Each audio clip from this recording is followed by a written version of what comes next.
Bienvenidos una semana más a nuestro paseo afectivo, sentimental, nostálgico, por una Huelva desaparecida físicamente, como suelo decir todas las semanas, pero muy viva tanto en el corazón de los que la conocimos como en la curiosidad de los que quieren conocerla.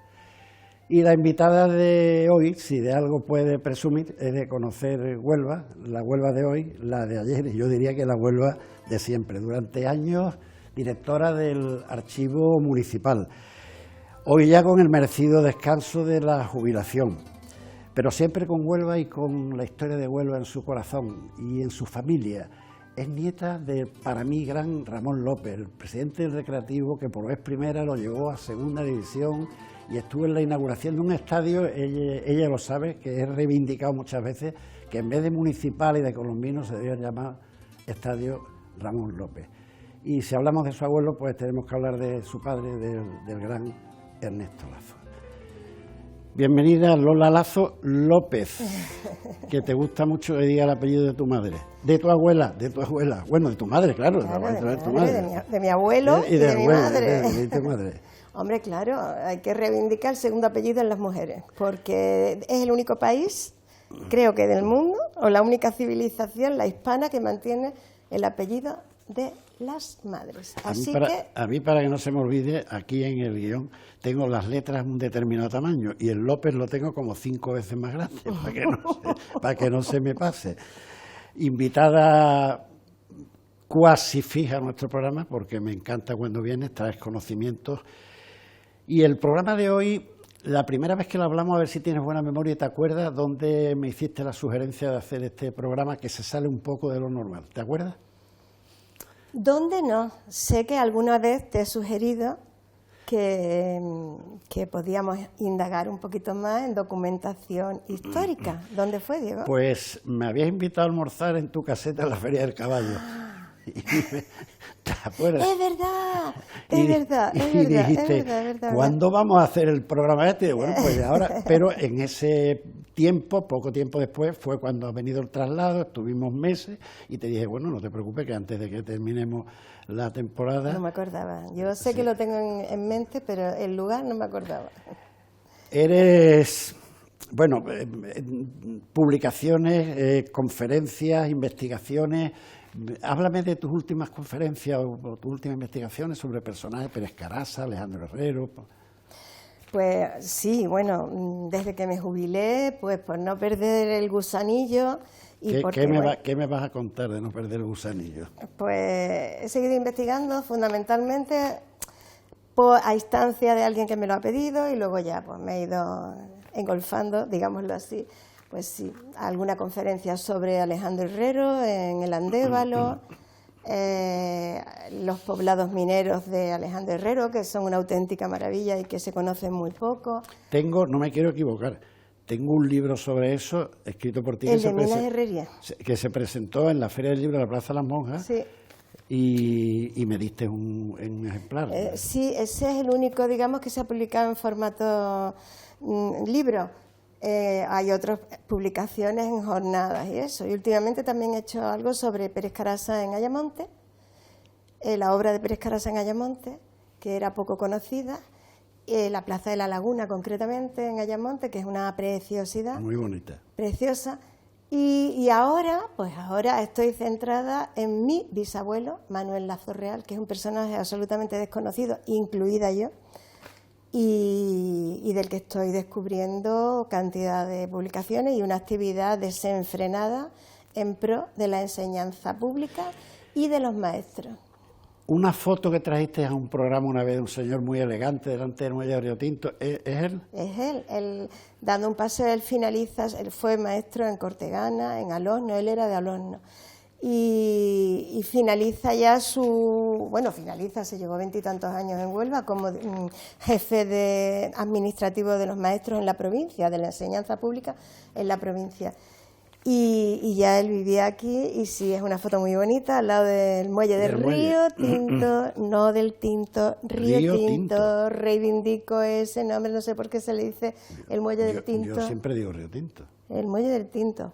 Bien, que se ve el muelle del Río Tinto al fondo, y la señora, mi bisabuela, con la sombrillita. Y a mí me llama la atención que durante años Yo tenía que hacer las prácticas de enseñanza en el Colegio de la Esperanza, subiendo la vía paisajista o el Callejón Magdaleno, y yo veía calle Lazo Real, y yo creí que era un lazo, y de la familia real. De la familia real. Lazo Real, Lazo Real. Lo último que se me podía ocurrir es que fuera de un... Sí, es que fue un hombre muy discreto, trabajó muchísimo y no, su obra no es reconocida, pero escribió, bueno, fue un hombre súper avanzado, krausista declarado, creó la Asociación de Maestros en Huelva y bueno, pues... Mira, hablando de archivos, yo no quiero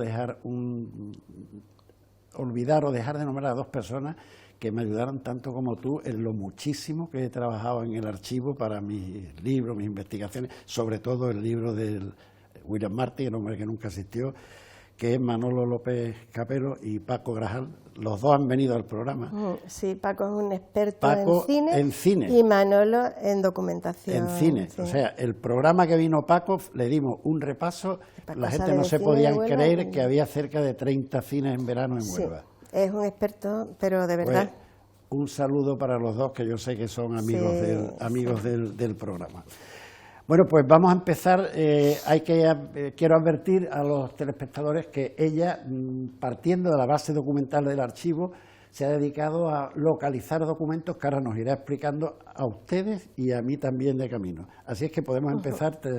Vemos la primera de las imágenes, que es los decorados de José Caballero para la tarumba. Podemos pasar la primera imagen. ¿Sí? Sí, vale. Pues mira, esta es una fotografía. Lo que voy a presentar hoy son mayormente, en su mayor parte, fondos documentales que están en el archivo, pero que han sido donados por particulares, que después de una búsqueda nuestra, personas que pudieran tener documentación, hemos llegado a incrementar los fondos del archivo, y ellos siguen haciendo ahora mismo la misma labor, con fondos de particulares. Esta fotografía yo creo que es inédita, y si no es inédita, es casi inédita.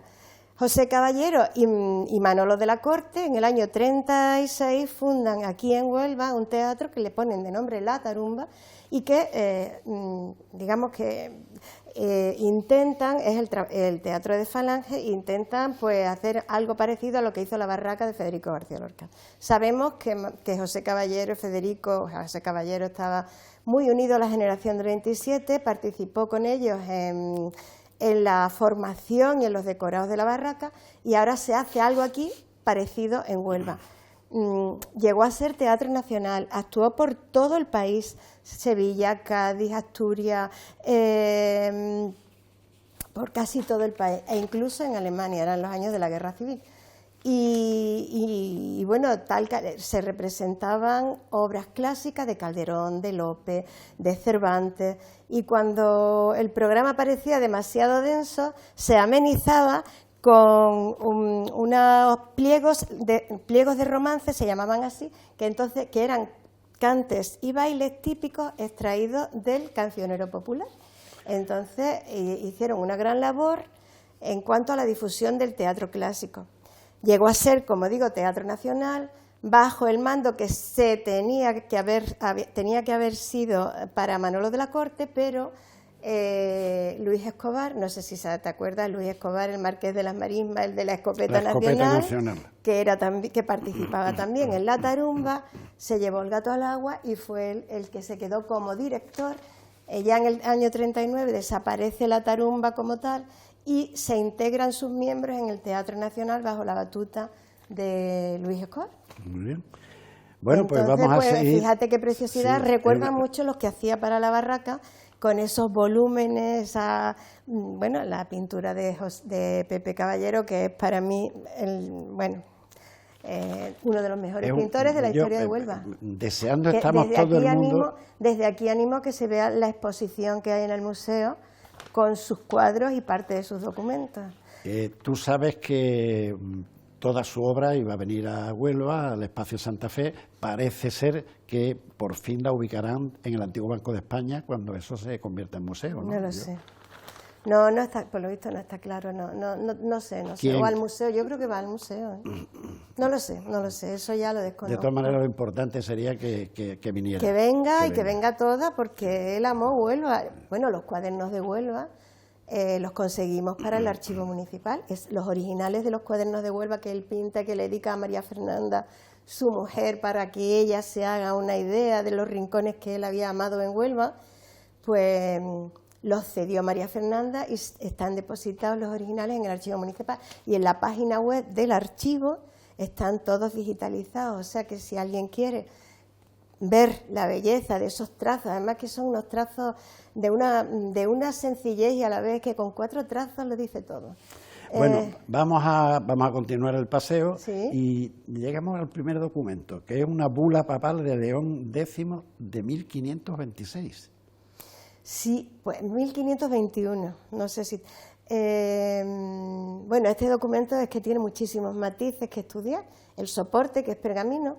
En el archivo municipal se han conservado 17 documentos en pergamino. Y bueno, la curiosidad, que es un Papa León también. También, sí. En este caso León X, que era un Médicis. León X era hijo de Lorenzo de Médicis.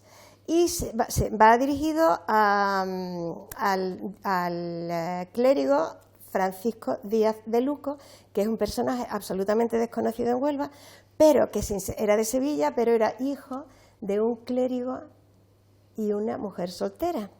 Un clérigo de Huelva.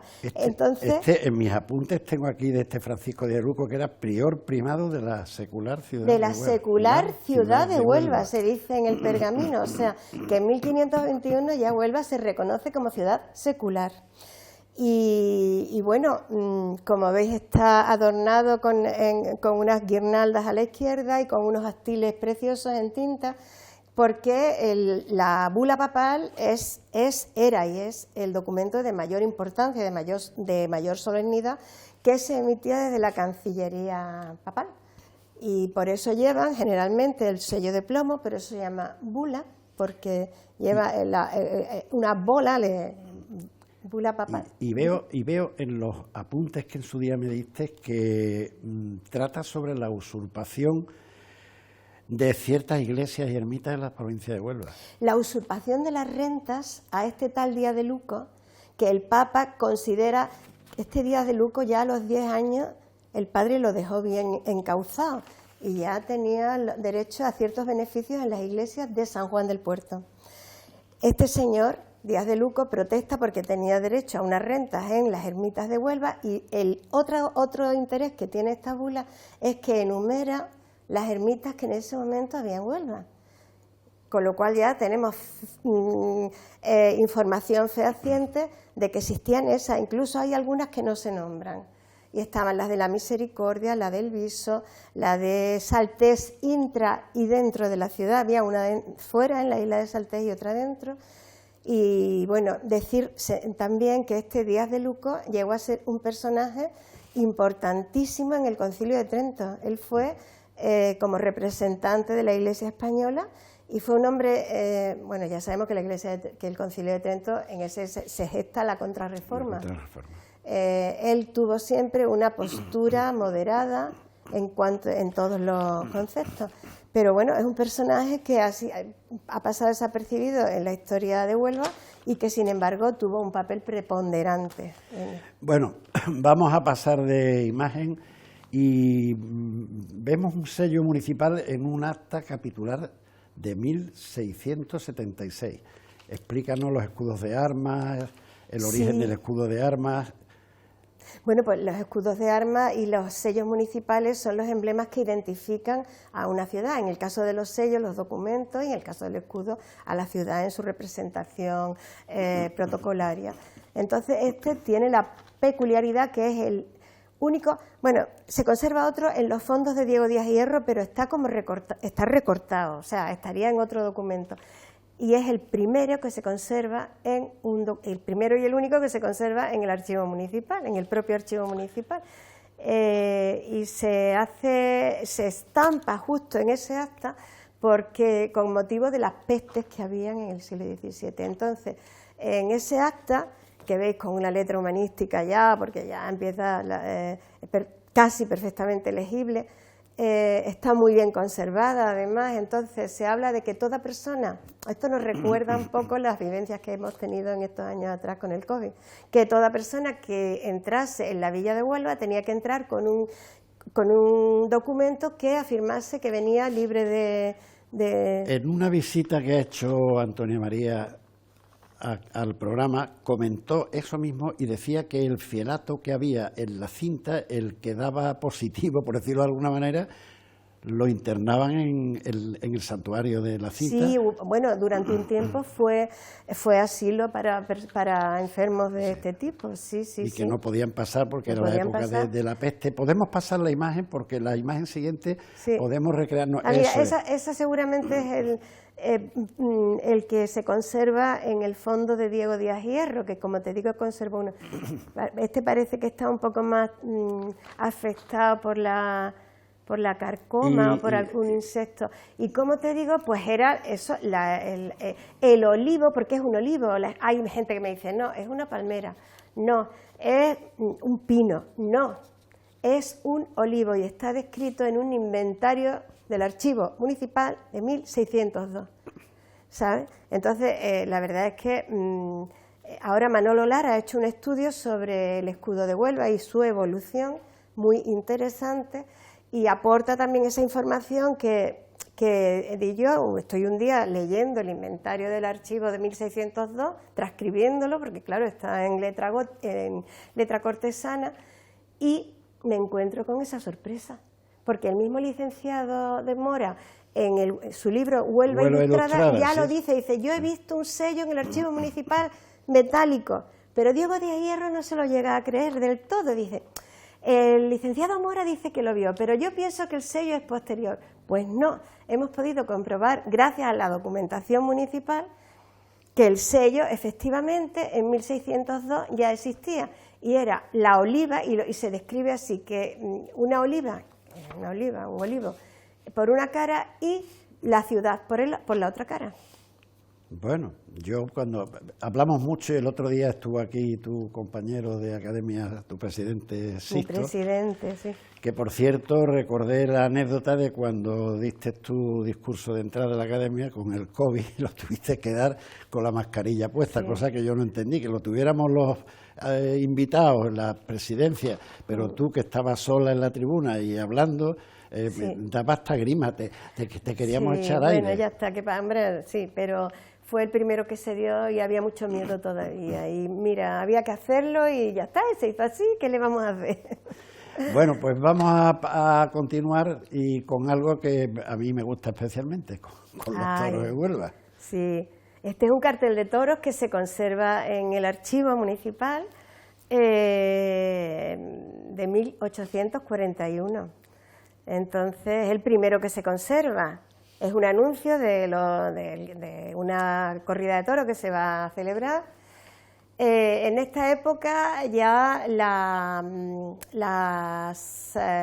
plazas eran de madera, pero anteriormente los toros, desde el siglo XVI, pues se celebraban en lugares abiertos, como pudieran ser la zona del Arco de la Estrella, donde está ahora la Plaza 12 de Octubre, o en la Plaza de las Monjas, antiguamente de San Juan. Mira, hablando del Arco de la Estrella, en este libro mío que se acaba de presentar, uno de los dibujos, de los 21 dibujos, es de Juan Carlos Castro, y es un plano de Huelva en 1600.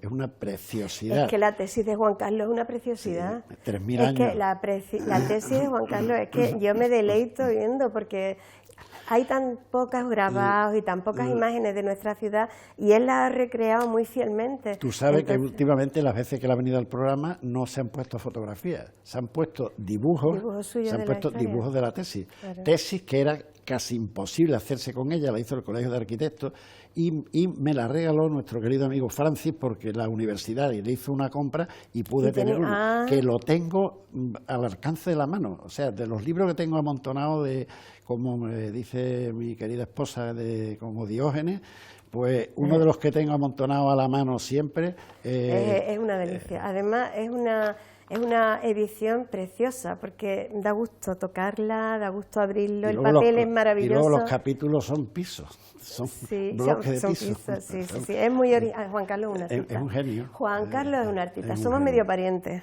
Es un genio.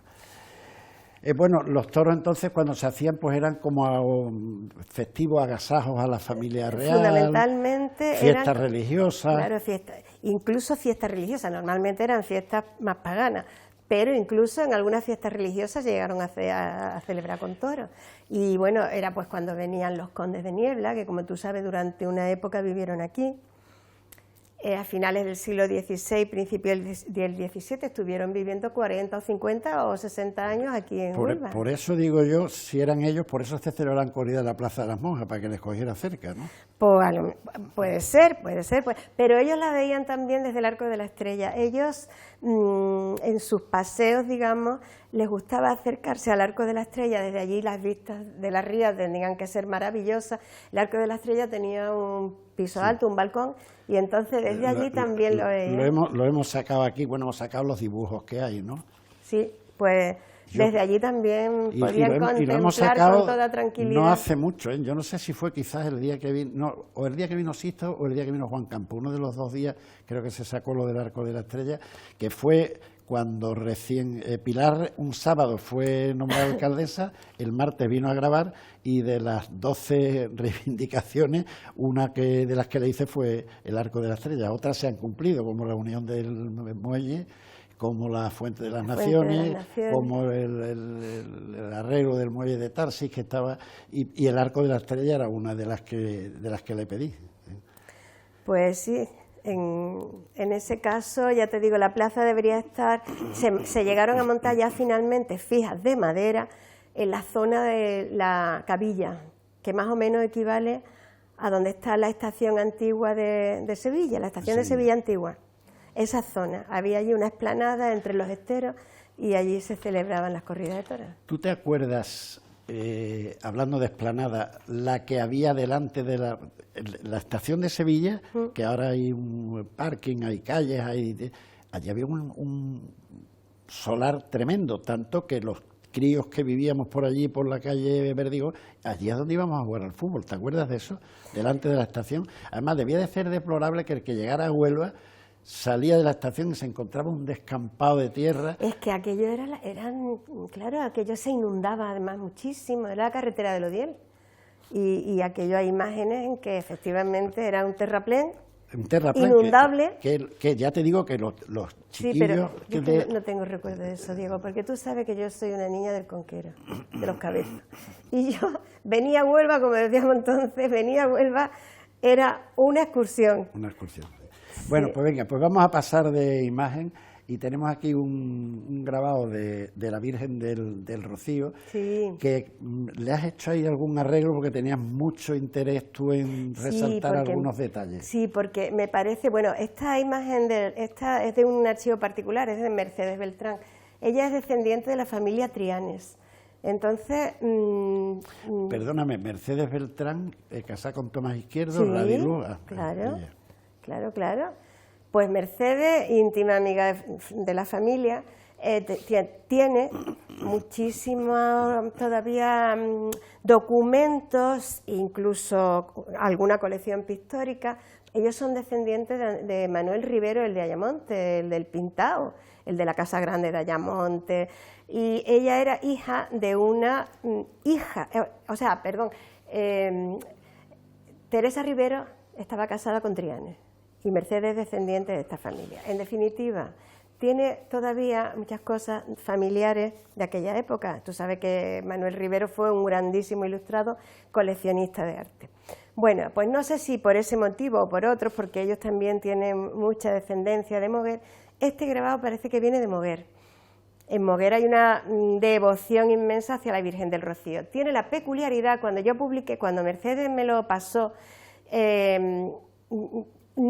era una imagen desconocida. Había 13 grabados catalogados de la Virgen del Rocío, anteriores al siglo XX, y este no aparecía. Manuel Carrasco Terriza había hecho un grandísimo trabajo sobre las imágenes de la Virgen del Rocío en grabado, y este no aparecía. En aquel momento fue una novedad. Luego, por lo visto, han aparecido más ejemplares, hay otros 2 ejemplares más iguales que este. Pero claro, entonces, la época que estamos hablando, siglo XIX, pues la forma de transmitir, de rezarle a la Virgen, no había estampa, no había fotografía, eran los grabados. Calcografía, silografía, y esta es una silografía, grabado en madera. A mí me parecía, claro, las silografías son más toscos los trazos. Por eso me parecía a mí que era un poco anterior, que yo lo situé a finales del 18, principios del 19. Carrasco Terriza lo sitúa a mediados del 19. Pero la Virgen aparece sin la orla, que aparece en otros grabados. Quería destacar la imagen tan simpática, digámoslo así, debajo de la Virgen, que es una imagen ya de la romería. Sí. La ermita, el santuario, no parece reflejado muy fielmente porque esa torre no la ha tenido nunca, parece que lo quisieron engrandecer, pero no sé si se aprecia en la imagen, ya aparecen carros y gente, y una pareja bailando seguirilla, otra allí sentada, entonces es una imagen muy real y muy fidedigna de lo que ya desde entonces era la romería. Pues como has hablado de los Trianes, qué pena de Palacio de Trianes era calle del Puerto, y lo que se ha hecho. Y de parentesco, qué curioso, una hija de Mercedes es juez. Sí, y hasta hace poco la veía mucho en actos culturales en Bollullo, en la bodega de las hermanas Sauci. ¿Porque tiene ella una bodega? Bueno, pero yo donde la vi era en la bodega de las hermanas Sauci, porque allí hay muchas exposiciones, muchos actos culturales, y entonces he coincidido con ella allí bastantes veces, porque yo, ya esto ya se puede decir, Mercedes, cuando yo era responsable de las cajas de seguridad en el banco, no podía entrar, entraba, le abría la puerta y me salía. No podía ver qué es lo que tenía en las cajas, pero ella me rogó y me lo dio por escrito que entrara porque le daba escalofrío de quedarse sola en la caja blindada y no abrir la suya. Entonces yo le volvía la espalda cuando ella abría su caja fuerte, pequeñita, porque no quería, le daba... Pues mira, te voy a decir, tienen unas bodegas de vinos muy naturales, no sé incluso si ecológicos, que se llaman Magaset, unos vinos blancos buenísimos. Y el hijo, además, que uno de los hijos gestiona aquello y hacen también muchas actividades culturales ahí en la bodega. Es que la bodega de Bego y su hermana Sauci, la verdad es que son constantes los actos culturales. Sí. Bueno, pues vamos a seguir avanzando y esto me hace mucha ilusión porque yo desde este primero he sido un cliente asiduo del...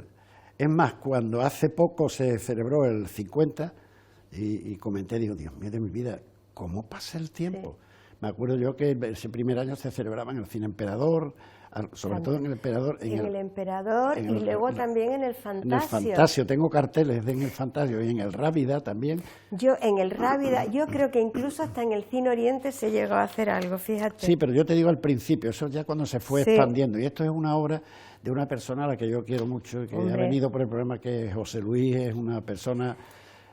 Huelva no sabe lo que José Luis ha hecho por ella. Yo, sinceramente, me parece una persona a un nivel cultural. Es que ha traído a Huelva cosas y ha tenido iniciativa. Ten en cuenta que con él empezó el Colombino, el Trofeo Colombino lo inició él.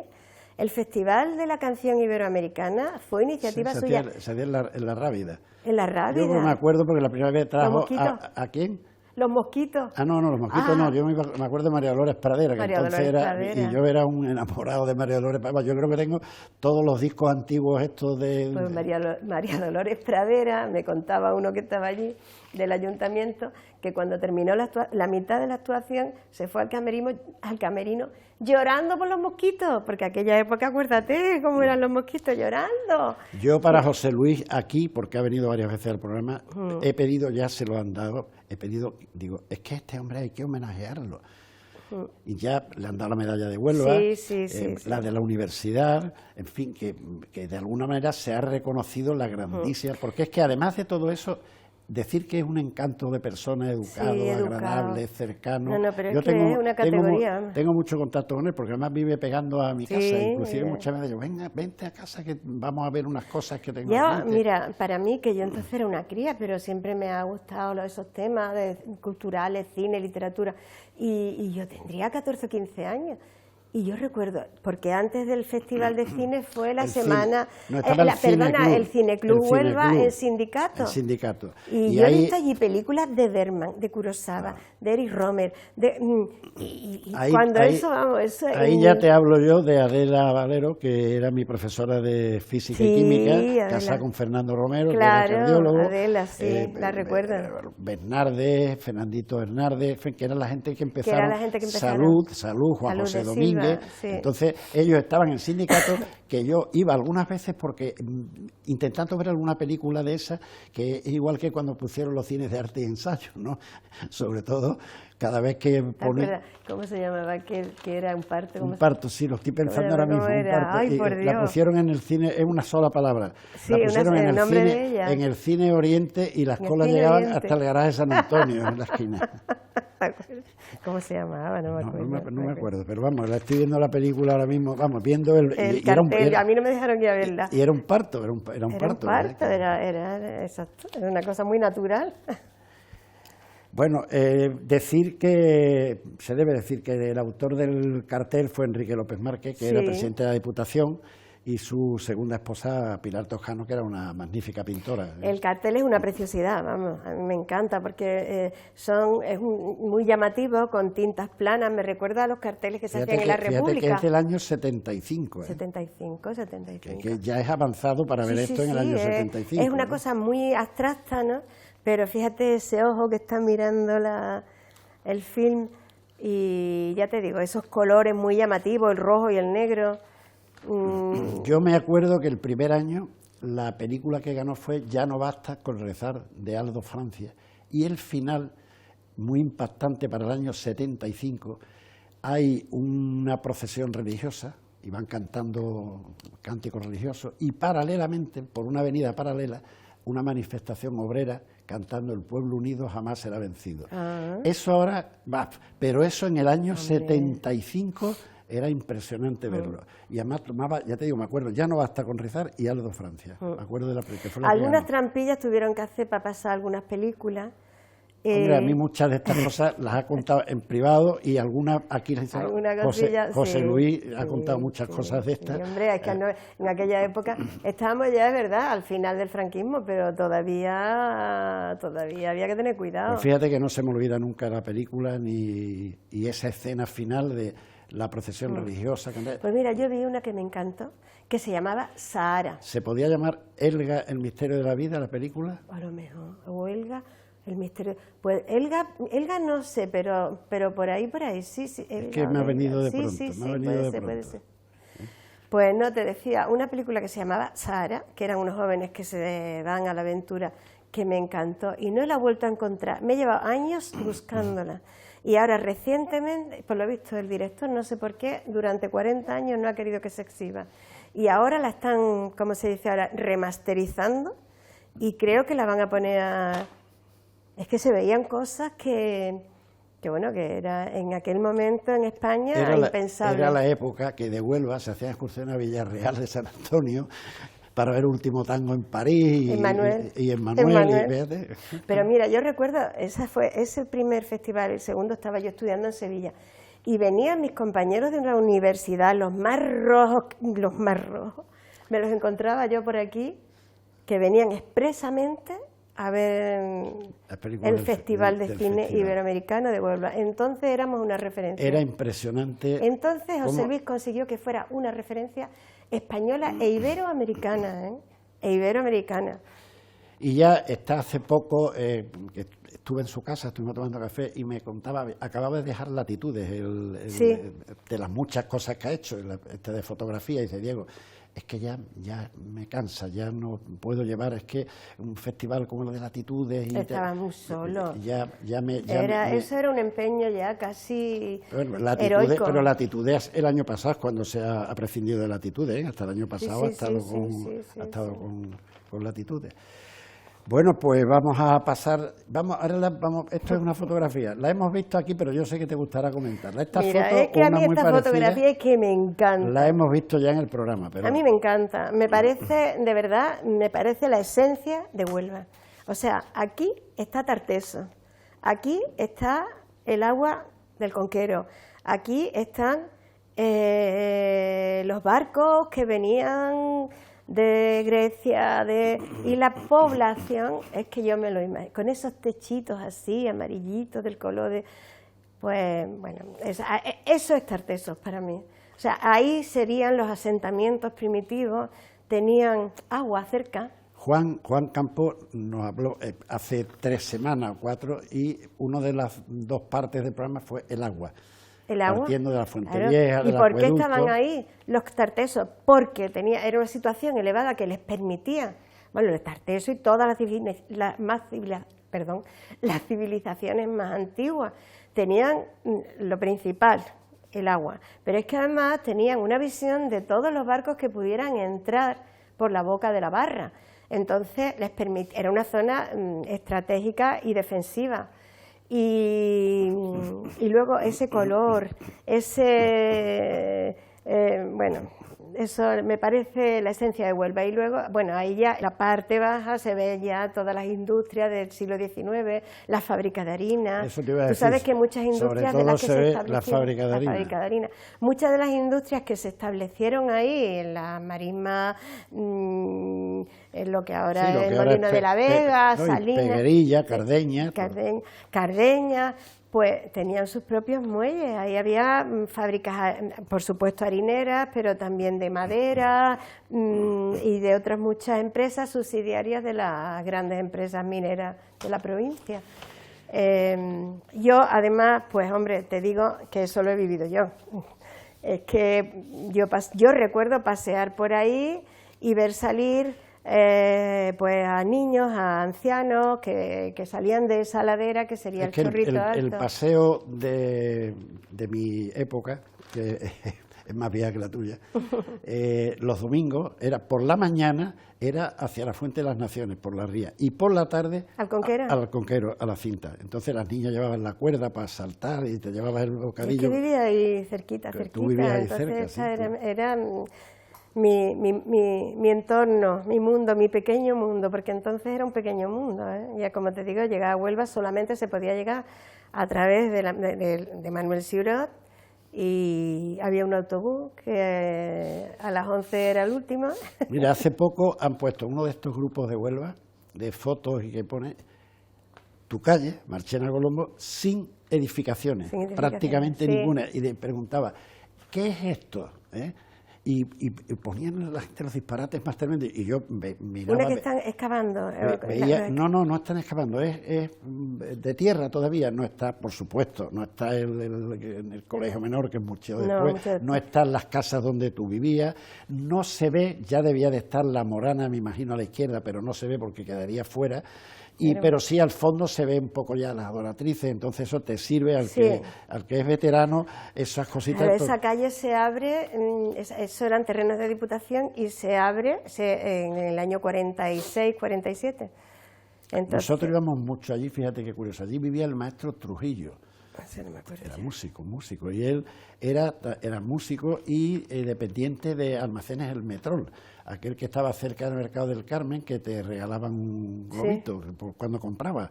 Y sí, dio lugar a una broma que decía, ¿en qué se parece el Agromán y el Metrol? Dice que el Agromán... el Metrol, el Metrol dice que el Agromán entra con un globo y sale con un niño, y en el Metrol entra con un niño y sale con un globo. ¡Qué bueno! El Metrol. Bueno, lo recuerdo de mi madre y eso. Pero nos buscó a varios, gente que cantábamos, que tocábamos en la tuna, ¿verdad? Y hicimos un himno publicitario para el Metrol, nos invitaron una tarde a merendar a cambio de él, y él vivía en Marchena Colombo, muy hacia abajo ya, muy casi llegando a... Bueno, pues vamos a ver otra cosa que te gusta a ti, a mí, a todo el mundo. Explica bien qué es esto. Estamos hablando de la punta del cebo o cebo. ¿Tú qué opinas? ¿Cebo o cebo? Hombre, yo es que te he acostumbrado siempre a cebo, pero puede ser cebo, puede ser las dos. Sí, mi padre decía que era cebo. Cebo. Y yo siempre pensaba que mi padre estaba equivocado, pero ahora creo que tenía razón, porque allí no hay cebo. Allí no hay cebo, el cebo es grasa animal. Allí sería un sitio donde la gente a lo mejor iba a coger cebo.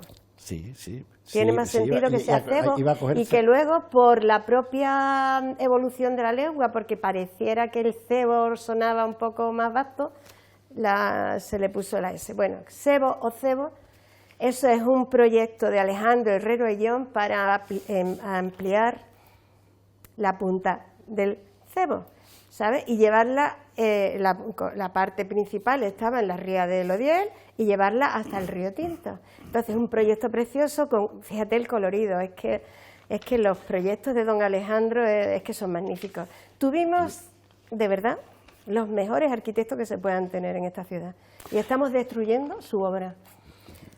Alejandro Herrero, no me calientes la boca. Alejandro Herrero, con las destrucciones. Morales Liáñez, ese arquitecto es magnífico.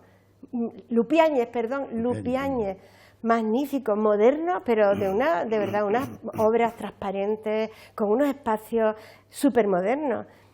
Y no se estudian y no se valoran. Lourdes de la Villa está estudiando mucho a Sedano, magnífico, ha hecho su tesis sobre Sedano. Pero Alejandro Herrero es que fue... Nos queda ya solo para una foto y yo le pido a Sonia, nuestra realizadora, que se salte la foto 9 y pase a la 10, porque quiero en la foto 10... Vale. Ahí va. Tira adelante. Pues mira, este es un libro que para mí tiene pues una cantidad de connotaciones que me hacen que le tenga un cariño tremendo. Primero, que yo sepa, es un ejemplar único. No se conoce. Yo estaba buscando en librerías de antiguos, en bibliotecas onubenses, bibliotecas... Creo que es un ejemplar único. Y este ejemplar llega a mis manos porque cuando fallece Juan Gómez y su mujer, Juan Gómez Giraldo... Mi profesor de francés y su madre, a pesar de que era mayor que la mía, vivían en la calle San José, esquina a Ruibeles, y tenía bastante relación con mi madre. ¿Con no sé tu madre? por qué. Juanita era un encanto. Él era profesor mío de francés en la Escuela de Comercio. Pues nosotros con él y sus hijas, nosotras con sus hijas, somos casi hermanas. Hemos vivido juntas siempre. Mi padre y Juan eran compañeros de instituto, luego compañeros de diputación y luego vecinos. Y sus hijas y nosotras, mis hermanas y yo, de las mismas edades. Bueno, quiero decirte, cuando fallece Juan, las hijas me dicen, escoge de la biblioteca de mi padre, lo que quieras. Y una de las cosas que escogí fue este, porque, te voy a contar, fue un concurso de fandanguillos que convocó el Diario de Huelva. Y yo estoy casi segura... qué sorpresa la participación. Hombre, 6.000, no sé cuánto, muchas mujeres. ¿Tú me vas a permitir que yo te lea algunos de los...? Estamos en la tele y vamos justísimos de tiempo. Te voy a leer uno que... Los más conocidos me los voy a saltar, porque de ese concurso luego muchas letras se han quedado para los restos. Yo he elegido uno porque lo cantaba mucho Paco Cerrejón en los coros y danzas, que era un fandango en Cinasola. No sé si es ese, por la Sierra Galopando. Ese es el que más... Lo tengo aquí puesto porque además Paco Cerrejón, que era en los coros y danzas, el coro eran Paco Cerrejón, Juanini y Azuaga, y Juan Candón, que en paz descanse, y siempre cerraba, cuando eran los fandangos en Cinasola, por la Sierra Galopando entre Portugal y España. Bueno, léelo tú. No, Juan de la Cruz va cantando, viva mi jaca castaña, la pelea del contrabando, pero luego hay otro también que dice, no hay cosa que más me alegre que un fandango bien cantado, una guitarra valiente, una buena mujer al lado y una copa de aguardiente. Pero hay uno de una señora que se puso de nombre Serranita, que es precioso porque es la delicadeza del fandango femenino, hasta maternal. Dice, las mujeres de la sierra cuando duermen a un chiquillo, en vez de hablarle del coco, le cantan un fandanguillo y se duerme poco a poco. Y ahora, para cerrar, aunque estamos fuera de tiempo, solo el flash de la foto siguiente, porque yo quiero ver a tu padre. En la foto, ahí tienes a la derecha, esto no te esperabas tú que saliera, pues ahí a la derecha tienes a tu querido padre. Bueno, pues brevemente, Como ya todo el mundo sabe en este programa, Huelva es una ciudad con una vocación hispanoamericana o iberoamericana desde tiempos inmemoriales. Fue de las primeras que se sensibilizó con este tema, con el sentimiento de unidad que nos une, valga la redundancia, con los hermanos hispanoamericanos, y la ciudad de Huelva se hermanó con Houston. Con Houston. Y esta foto tenemos y entonces este fue el viaje que hizo la Corporación Municipal junto con un conjunto de comerciales e industriales de Huelva para promocionar allí Huelva y traerlos aquí y buscar las fórmulas de realizar cosas en provecho común. Y entonces, ahí está, en la universidad, el alcalde de Houston. Este señor de la izquierda es un hispanista famosísimo, Walter Rubin, que hizo muchísimo por la hermandad y por la hispanidad. O sea, y detrás, tu padre, una señora... Carmelo Romero e Inmaculada. Y Carmelo Romero, que era el alcalde de Huelva, Inmaculada, y a mi padre lo llevaron como secretario de la expedición. Bueno, Lola, hemos ido a la carrera, pero yo quería que esta foto de tu padre se viera. Hombre, sobre todo porque ese sentimiento es muy antiguo y que hay que continuar fomentándolo, buscar fórmulas. Ahora Francis tiene también algún proyecto con Iberoamérica y bueno, y nosotros desde la semana que viene ya lo anticipo, la semana que viene nos visitará Francis. Pues... Lola. No tengo más que decir, la verdad. Lola, para mí, será que te quiero mucho, te digo Lolita. Tú me dices, eres el único que le permito que me diga Lolita. Bueno, pues, muchísimas gracias por venir una vez más, por acompañarnos, por derramar tu sabiduría de tantos años de archivo e ilustrarnos en el ayer de Huelva. Gracias a vosotros por contar conmigo y nada, por muchos años más, Diego. Un abrazo. Un abrazo.